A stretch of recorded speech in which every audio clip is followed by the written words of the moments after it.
బ్రహ్మ సృష్టిని ప్రారంభించినప్పుడు మొదటగా సనక సనందన సనాతన సనత్కుమారులను సృష్టించి వారిని సృష్టిని కొనసాగించమన్నాడు. కానీ వారు బ్రహ్మజ్ఞానాన్ని పొందాలనే కోరికతో అందుకు అంగీకరించలేదు. నారదుడి సలహాతో తమకి బ్రహ్మజ్ఞానాన్ని బోధించమని బ్రహ్మదేవుణ్ణి అడుగుదామనుకున్నారు. కానీ బ్రహ్మ పక్కన ఉన్న సరస్వతీదేవిని చూసి ఆయనే సంసార సాగరంలో ఈదుతున్నాడని జాలిపడి వద్దనుకున్నారు. అలాగే శివుడిని శ్రీ మహావిష్ణువుని తమకి గురువుగా ఉండమని అడుగుదామనుకున్నారు. కానీ వారి పక్కన పార్వతీదేవి లక్ష్మీదేవి ఉండడం చూసి ఆ ప్రయత్నాన్ని విరమించుకున్నారు.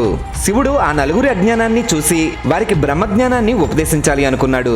దాంతో శివుడు దక్షిణామూర్తిగా అవతరించి ఆ నలుగురు వెళ్లే దారిలో ఓ మర్రి చెట్టు కింద మౌనంగా కూర్చున్నాడు. దక్షిణామూర్తి తేజస్సుకు ఆకర్షితులై సనత్కుమారులు ఆయన చుట్టూ కూర్చున్నారు. పరబ్రహ్మం మాటలకి మనస్సుకి అందదని తెలియజేయడానికి దక్షిణామూర్తి మౌనంగానే వారికి బ్రహ్మజ్ఞానాన్ని ఉపదేశించాడు.